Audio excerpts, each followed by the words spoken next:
बोले सच्चिदानंद भगवान की जय श्री भागवत महापुराण की जय हो श्री मंगल मूर्ति गणेश जी महाराज की जय हो श्री श्याम सदा शिव की जय शिव परिवार की जय हो श्री जगत जननी जगदम्बा की जय हो समस्त ग्राम देवियों की जय हो समस्त ग्राम देवताओं की जय हो श्री नारायण मैया की जय हो श्री गंगा भगवती की जय हो श्री वीर बजरंग बली की जय हो श्री व्यास भगवान की जय हो श्री स्वामी सुखदेव जी महाराज की जय हो आवाज़ समस्त देवी देवताओं की जय हो जय जय श्री राधे श्याम।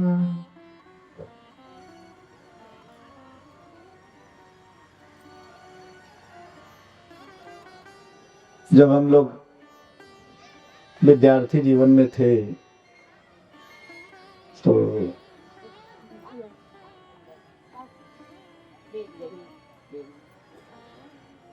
सभी लोग भागवत जी का अध्ययन करने वृंदावन जाते हैं, बनारस जाते हैं, और मेरा अध्ययन का केंद्र रहा द्वारिकापुरी, जहाँ भगवान द्वारिकाधीश विराजते हैं, गुजरात में कच्छ की खाड़ी में। तो संजोग से हम वहीं पढ़ते चले गए थे।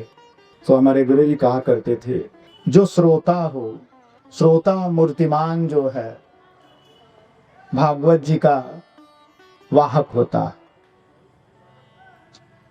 तो कहते थे कि जो श्रोता हो तुम्हारा परीक्षित हो, तो तुमने पिछली कथा क्या कहा, उसे क्या उपदेश दिया, ये पूछना, फिर शुरू करना। वो बताएगा कि हमने यहां तक सुना था, नहीं तो तुम्हारा परिश्रम व्यर्थ हो जाएगा।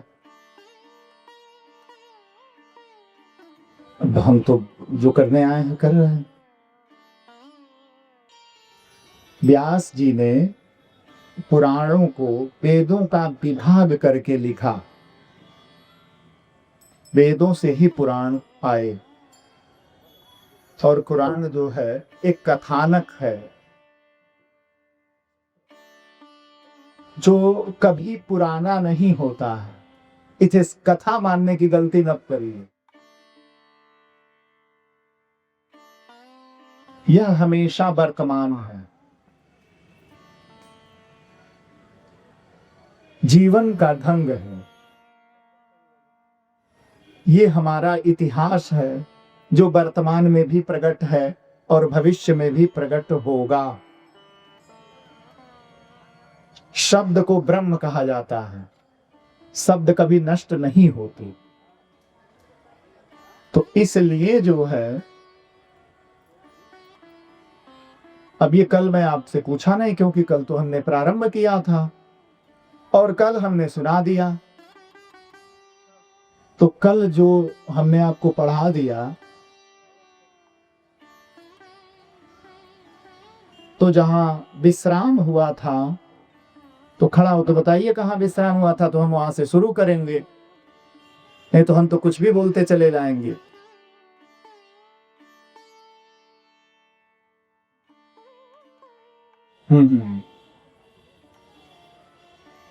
ठीक है, चलिए बैठिए स्वस्थ।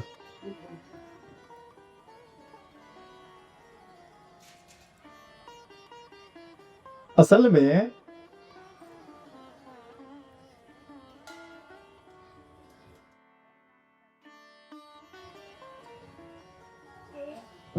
भागवत को कल मैंने बताया था आप लोगों को कि भागवत में 4 ही अक्षर क्यों आते हैं। कल ये जिन लोगों ने कथा सुना था उनको मैंने बताया था।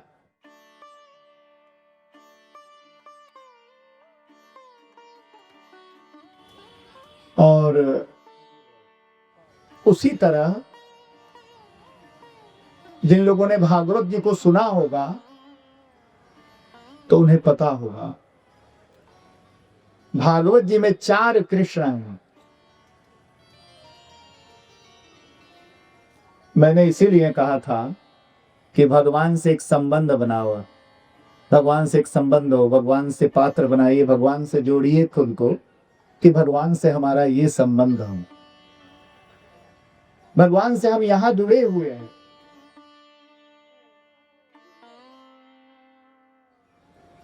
भगवान से जोड़ने का माध्यम सत्संग है, कथा है, भजन है।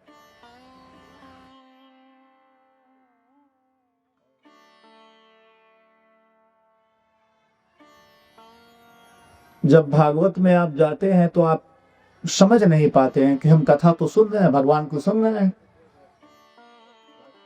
जीवन के 4 सोपान हैं।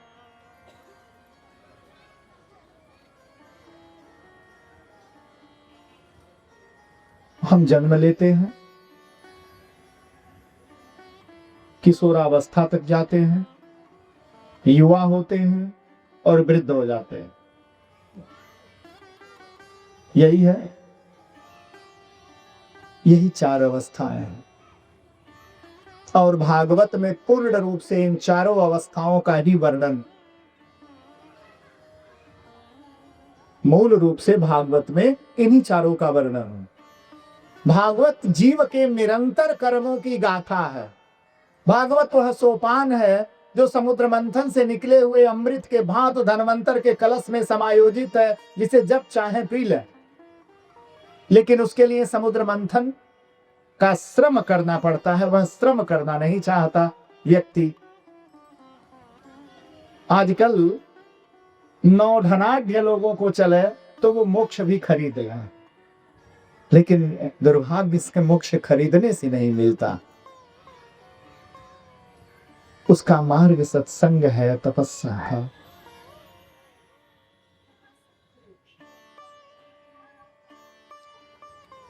तो भागवत में 4 कृष्ण का वर्णन आता है। व्यास जी ने लिखा है, कृष्णं नारायणं वंदे, कृष्णं वंदे पृथासुतं, कृष्णं द्वैपायनं वंदे, कृष्णं वंदे ब्रज प्रियम। अगर एक ही नारायण की उपासना थी तो ये 4 नाम व्यास जी ने लिखना नहीं चाहिए था। इन चारों को व्यास जी ने लिखा क्योंकि जीव की 4 अवस्थाएं हैं, गतियां भी 4 हैं, धर्म, अर्थ, काम और मोक्ष। ये 4 अवस्थाएं भी जीव अपने पुरुषार्थ से प्राप्त करता है। और ईश्वर को जानने के लिए उनके सम्यक कथानकों को सुनना पड़ेगा, समझना पड़ेगा, और भगवान के जिस विग्रह से अपने को श्रोता जोड़ना चाहे उस विग्रह से जुड़ेगा, और जुड़ जाएगा तो उसी के अनुसार उसका आचरण हो जाता है, और आचरण के अनुसार ही उसके भाग्य में परिवर्तन होता है। भाग्य कर्म और परिवर्तन का संयुक्त स्वरूप है जो प्राणी के मोक्ष और उसकी गति और दुर्गति का निर्धारण करे। क्योंकि भावामिच्छिते देवा, देवता हमारे भावनाओं के अधीन है। आप तब तक इन नंगी आंखों से इन चीजों को देख रहे हैं जब तक आपको ये भ्रम है कि ये अस्थाई हो।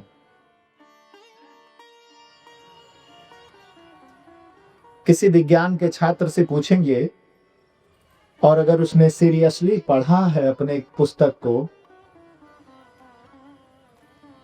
तो वो मान जाएगा कि नहीं ये तत्व हैं, एलिमेंट्स हैं, और एलिमेंट्स बनते बिगड़ते रहते हैं। अणु और परमाणु की जो संरचना है वो विखंडित होती रहती है, टूटती है और बनती है, टूटती है और बनती है। और आश्चर्य है कि ये ब्रह्मांड खगोलीय घटनाओं से लेके और पृथ्वी तक होती रहती है।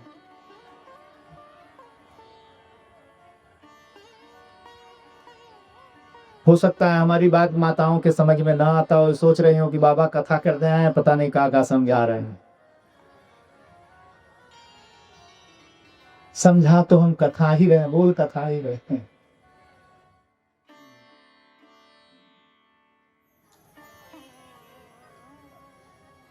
जीव अपनी आंखों से उन्हीं चीजों को देखता है जो नष्ट होने वाली होती है। जो नष्ट होने वाली चीजें नहीं हैं वो नंगी आंखों से दिखती नहीं है, यह ध्यान रखिएगा, वो महसूस होती है। देवता अलग लोक में रहते हैं। पहले तो हम लोगों की बातों को मैथोलॉजी कहा जाता था, ये कल्पनाएं हैं।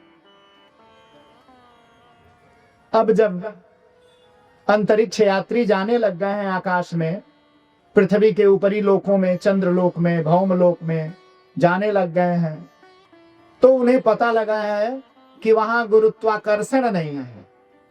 वो हवा में हिलते रहते हैं, उड़ते रहते हैं, क्योंकि वहां गुरुत्वाकर्षण नहीं है। गुरुत्वाकर्षण पृथ्वी के वातावरण में होता है, यहाँ चीजों को पृथ्वी अपने तरफ खींच लेती है, तो यहाँ गुरुत्वाकर्षण है। और उसके बाद अगर कहीं गुरुत्वाकर्षण है तो वो भगवान के नाम में है, क्योंकि भगवान का एक नाम है कृष्ण। कृष्ण शब्द का अर्थ होता है कृष्येत इति कृष्ण, जो देखते ही अपनी ओर खींचता हो। तो कृष्ण का जो गुरुत्वाकर्षण है वह क्या है? तो कृष्ण परमात्मा है और हम लोग जीवात्मा। हम जीव और वो ईश्वर है, परमेश्वर है, परमात्मा है। और यह शाश्वत नियम है, सिद्धांत है कि छोटा चुंबक, छोटा मैग्नेट जो होता है वो बड़े मैग्नेट की तरफ अपने आप खींचता हुआ चला जाता है। जो टुकड़े होते हैं लौह के, लोहे के, वो चुंबक के पास ले जाएंगे तो अपने आप खींच लेता है, सबको खींचना शुरू कर देता है। उसी तरह से जीव जो है वह परमात्मा तत्व से जुड़ता है तो बड़ी तेजी से वो अपने तरफ खींचता, और जो उसका कुचालक होगा उसे वो नहीं खींचता। तो सुचालक और कुचालक दो तरीके होते हैं। तो यहां मैंने कहा कि भावामीक्षिते देवा, देवता हमारी भावनाओं के अधीन होते हैं और देवताओं के शरीर नहीं होते, पितरों के शरीर नहीं होते, प्रेतों के शरीर नहीं होते, देवताओं के शरीर नहीं होते। क्यों नहीं होते? क्योंकि वो प्रकाश पुंज हैं, तेज हैं, स्पंदन हैं। इसलिए वो जिन लोकों में रहते हैं वहां शरीर रहेगा तो ये टूट जाएगा, ये कार्य नहीं करेगा। वहां कुछ दिन टिक सकता है, बहुत दिन नहीं। इसलिए उनके पास शरीर नहीं होता, वो प्रकाश पुंज हैं। और जब भक्त उनकी स्तुति प्रार्थना करता है तो हर भक्त के मन में उनकी एक चित्र, एक कल्पना बनता कि वह ऐसे होंगे। तो एक कल्पना आप बनाते हो, और जैसी कल्पना बनाते हो, जब देवता दर्शन देते हैं, पधारते हैं, तो उसी रूप में आपको दर्शन देते हैं और पधारते हैं। तो जैसी आपकी भावना होती है वैसा ही भगवान आपको दिखते हैं। इसलिए जितने लोग एक ही हनुमान जी की, एक ही प्रभु राम की, एक ही राधा वल्लभ जी की जितने लोग पूजा करते हैं, सबसे अगर उनका परिमार्जन और भगवान के प्राप्य का विवरण पूछेंगे तो सबका अनुभव अलग अलग होगा। एक जैसा अनुभव किसी का नहीं होगा, सबका अलग अलग होगा। क्योंकि ज्ञान खंड की कथा में है, आप लोग सृष्टि की कथा में हैं, और आगे की जो कथाएं हैं भागवत जी में वो आपको भ्रम में डाल देंगी। जिस तरह हम लोग जन्म लेकर और भ्रम में पड़ जाते हैं थोड़ी देर के लिए कि पंथ मतों की सुन सुन बातें, द्वार तेरे तक पहुंच न पाते, बिछड़े बीच जहान। इतने लोगों को हम सुन लेते हैं कि हम कंफ्यूज हो जाते हैं कि यार भगवान है भी कि नहीं, कैसे हैं, क्या है कि नहीं, ये झूठ झटाई वाली बात हो रही है, पता नहीं क्या है कैसे है। क्योंकि सही और सत्य प्रकरण जो है वो हम छोड़ के चल देते हैं। लालसा रहती है कि कब हम पहुंचते लीला में, खूब धूम धड़क्का होता।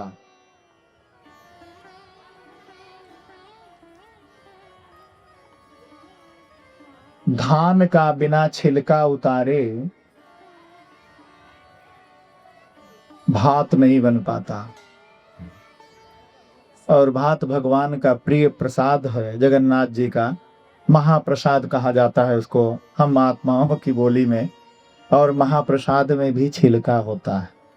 जब तक उस छिलके को नहीं उतारते, और छिलका सीधे उतार के भी चिता दो तो भी वो कड़वा लगता है। उसके लिए भी उसको कूटना छांटना पड़ता है। जब उसके कोर गिर जाते हैं चावल के, वो मुलायम हो जाता है, उसके अंदर की चीजें निकलती हैं, मुलायम होता है। फिर बहुएं उसको जो है तैयार करती हैं तो बड़ा सुंदर चावल बनता है, भोजन बन जाता है, प्रसाद पाक बन जाता है। चाहे उसको खीर बना लिया आपने, या चावल बना लिया, भात बना लिया, बड़ा ही प्रिय हो जाता है, देवताओं को भोग लगता है, आप सबको भोजन कराते हैं। परंतु वहां तक उसको जाने के लिए अपना छिलका उतार देना पड़ा था। अक्षत चढ़ाते हैं आप, हवन में प्रयोग करते हैं, और वहां तक पहुंचने के लिए उसको अपना छिलका उतार देना पड़ा था। उसी तरह जब भगवान को सुनने जाते हैं, देवताओं की शरण में जाते हो, देवताओं का आवाहन करते हो, उनका श्रवण स्मरण ध्यान धारणा जो भी करते हैं आप, तो मन का छिलका उतारना पड़ेगा। और जब तक मन का छिलका नहीं उतरेगा तब तक तो सुनना है और बह जाना है। एक कहावत है बनारस में कि एक गुरुजी थे, तो एक पंडित जी ने अपने बच्चे को भेज दिया बनारस पढ़ने के लिए। उन्होंने कहा कि बेटा तुम काशी चले जाओ, तुम्हें गुरुकुल में छोड़ आते हैं, आप पढ़ के विद्वान बन जाओगे। तो कहा ठीक है बाबूजी, छोड़ना, कोई दिक्कत नहीं, हम तो चले जाएंगे। पढ़ाई वढ़ाई मन लगता नहीं था, शरारती बहुत था। वहां गया तो गुरुजी पढ़ाने लगे। गुरुजी भी परेशान रहते थे, वहां भी बड़ी शरारत करता था। खुद तो पढ़ता नहीं था, जो बच्चे उसके साथ के रहते तो उन्हें और परेशान कर देता था। सब परेशान। कुछ दिन बाद पढ़ते पढ़ते छुट्टी हुई तो घर आया। घर आया तो पिताजी ने जो है प्रेम से बड़ा उसका जो है लाड चाव किया, और फिर जो है उन्होंने कहा कि बेटा पढ़ाई वढ़ाई ठीक चल रही है ना? हाँ हाँ बाबूजी बहुत बढ़िया चल रही है, पढ़ाई वढ़ाई तो बहुत अच्छी है। ठीक ठीक, देखो ये घर से सामान दे रहे हैं, गुरुजी को ले जाके दे देना। और जीवन में एक चीज याद रखना, जो भी पढ़ना, जो भी ज्ञान है, विज्ञान है, जीवन में जो भी है वो गुरु के चरणों में है, उनको समर्पित कर देना बेटा।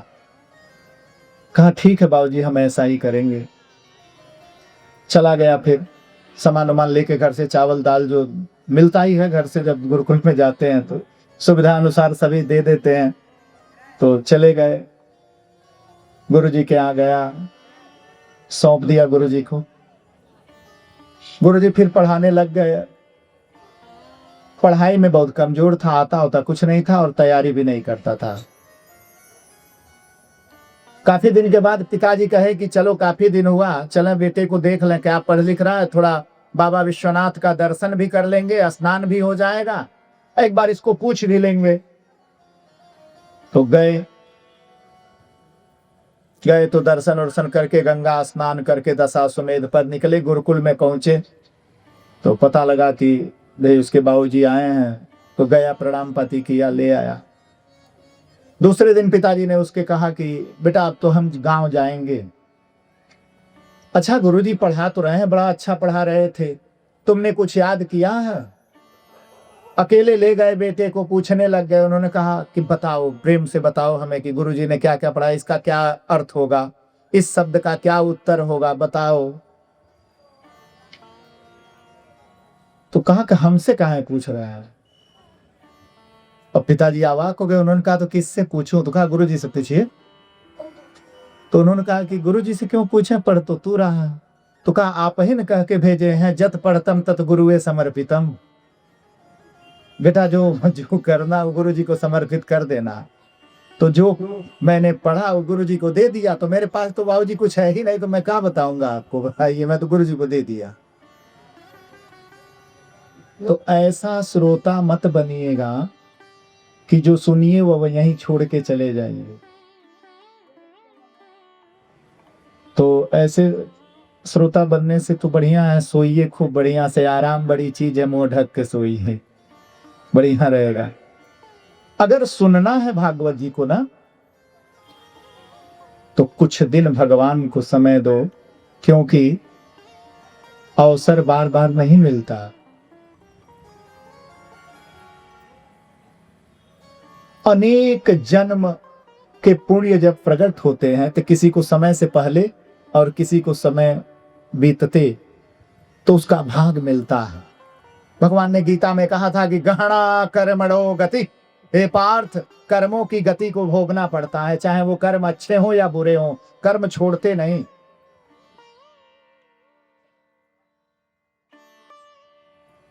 आप लोगों ने गायों का झुंड देखा होगा, कई सौ गायें होती हैं, चरने वाली गायें कई सौ होती हैं, और उसके बछड़े को खोल दीजिए, हजारों गायों में, गौशालाओं में वो बछड़ा अपनी मां को ढूंढ लेता है, उसी के थन के पास भग के जाएगा वो। यहां तो अब गायें खत्म हो गई, राजस्थान वगैरह में आप जाएंगे कभी घूमने, तो आपको 1,000 गायें ऐसे ही घूमते हुए दिखेंगे, गायों का समूह दिखता है। और गौशालाओं में भी गायें खूब है हम लोगों के यहाँ। एक बछड़ा अपनी मां को ढूंढ लेता है हजारों गायों में, उसे पता है कि यही हमारी मां है। वो तो पढ़ा लिखा नहीं है, बोल भी नहीं पाता है, उसे बताया भी नहीं गया है। उसी तरह हमारे कर्म हमें ढूंढ लेते हैं, चाहे हम किसी योनि में हो, 84 लाख योनियों में कहीं भी हो, हमारे कर्म हमें ढूंढ लेते हैं। तो इसलिए भगवत आराधन का अवसर मिला है। भागवत, इस देश की आबादी 140 करोड़ है, और करोड़ों कथावाचक भी होंगे, लाखों में होंगे, नहीं करोड़ों में तो। और करोड़ों प्रतियां भागवत जी की हैं। परंतु कहा जाए कि आपने कितनी बार पढ़ा है, तो बहुतों ने देखा ही नहीं है कि भागवत मूलतः होता कैसा है। सुनना तो दूर, बहुतों ने देखा नहीं है, कुछ ने सुना नहीं है, बहुत लोगों ने भागवत होते नहीं देखा है। अर्थात ये ईश्वरीय सत्ता का आधान है, और ईश्वरीय सत्ता जिसे चाहती है उसे प्राप्त होती है, और अगर प्राप्त हो गई तो उसका सायुज्य अधिग्रहण करिए, विनम्रता पूर्वक उसे ग्रहण करिए, सुनिए। चूंकि आज की कथा जो है गोकर्णोपाख्यान है, मैंने कल कहा था ना जी, कल गोकर्ण की कथा रहेगी, तो आज की कथा गोकर्णोपाख्यान है। और अभी मैंने बताया कि भागवत में 4 कृष्ण हैं। कृष्णं नारायणं वंदे, कृष्णं वंदे ब्रज प्रियं, कृष्णं द्वैपायनं वंदे, कृष्णं वंदे पृथासुतम। एक कृष्ण है स्वयं भगवान नारायण, भगवान विष्णु, जिनसे सृष्टि का प्रारंभ होता है भागवत में, और उस सृष्टि के प्रारंभ को हम मनुष्यों तक पहुंचाने का श्रेय किसको जाता है? कृष्णम द्वैपायनम वंदे, भगवान वेद व्यास, कृष्ण द्वैपायन कहा गया है उनको। नदियां जब बहती हैं तो आपने देखा होगा कि नदी दो पार्टों में बहने लग जाती है, बीच में रेत छोड़ देती है, बीच में मिट्टी दिखने लग जाता है, दोनों तरफ पानी होता है। तो जो बीच का भाग होता है उसे द्वीप कहा जाता है। दो नदियों के बीच में एक सांवले रंग का पुरुष उत्पन्न हुआ था, इसीलिए उन्हें कृष्ण द्वैपायन कहा जाता है।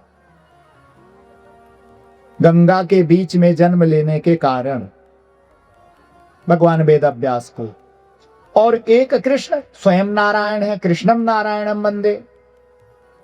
दूसरे पर कृष्णम द्वैपायनम वेदव्यास जी के द्वारा यह आया है। और तीसरे कृष्णम वंदे ब्रज प्रियम।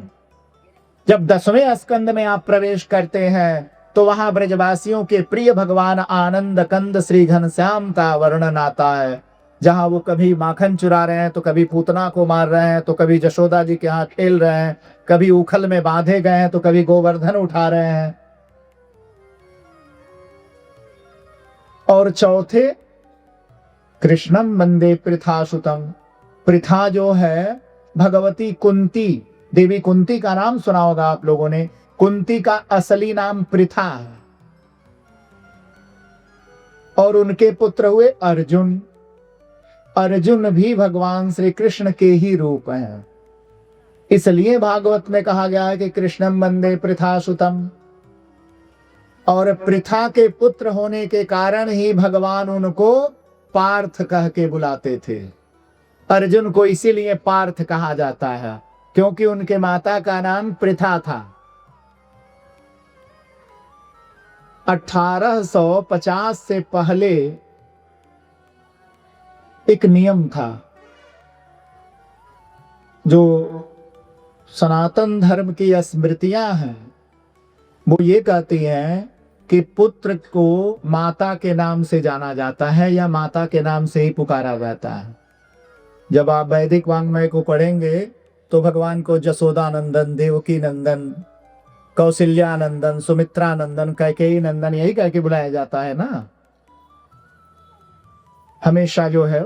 और कन्याओं को पिता के नाम से जाना जाता था। कन्या को पिता के ही नाम से जाना जाता था और पुत्र को माता के नाम से जाना जाता है। यहां तक कि देवताओं की माता का नाम अदिति है, इसलिए उनको देवता, या भगवान सूर्य की माता अदिति हैं, इसलिए भगवान सूर्य को आदित्य कहा जाता है। माता अदिति के पुत्र होने के कारण उनको आदित्य कहा गया। और दैत्यों की माता माता दिति है, इसलिए दिति की संतान है वो, इसमें उन्हें दैत्य कहा जाता है। दैत्य शब्द का और कोई अर्थ नहीं होता, उनकी माता का नाम दिति है इसलिए उन्हें दैत्य कहा जाता है। दैत्य सबसे घबराने और डरने की बात नहीं है, उनकी माता का नाम है। तो इसलिए जो है भागवत जी में ये प्रकरण आते हैं। भगवान से जोड़ने का माध्यम है भागवत और भजन। भजन शब्द में 3 अर्थ आते हैं, भ, ज और न। भ शब्द का अर्थ होता है भावना, राग, भावनात्मक रूप से आर्त स्वर में ईश्वर को बुलाना। ज शब्द का अर्थ होता है जन, समूह, लोग, प्राणी। और न शब्द का अर्थ होता है नारायण। भावना पूर्वक प्राणियों द्वारा समवेत स्वर में गाने जाने या बुलाने जाने की क्रिया जिससे नारायण रीझता हो और रीझने के कारण जब उसकी प्राप्ति हो जाती हो उसे भजन कहा जाता। भजन डीजे का विषय नहीं है, भजन बड़ा धूम धड़क्का का विषय नहीं, भजन आत्मा का विषय है, भजन अंतर मन का विषय है। और जब भजन की भावना प्रबल हो जाए तो ईश्वर महसूस होने लग जाता है जीवन में। इसलिए जो है जब भागवत जी का आवाहन हो तो तन मन धन से जुड़िए, भगवान से जुड़ने का प्रयास करिए, क्योंकि न तो यह अवसर बार बार मिलता है, न तो आत्मीयता से बातें हो पाती हैं, न तो आप भगवान को सुन पाते हैं। क्योंकि जब हम आत्मीयता से जुड़ते हैं तो भगवान को सुन पाते हैं और ग्रहण कर पाते हैं। आत्मीयता से नहीं जुड़ेंगे तो भोजन के स्वाद की तरह हम बदलते रहेंगे, और ईश्वर भोजन के स्वाद की तरह बदलने का विषय नहीं है, क्योंकि वो सत्य चित आनंद है। बोलिए भक्तवत्सल भगवान की जय हो।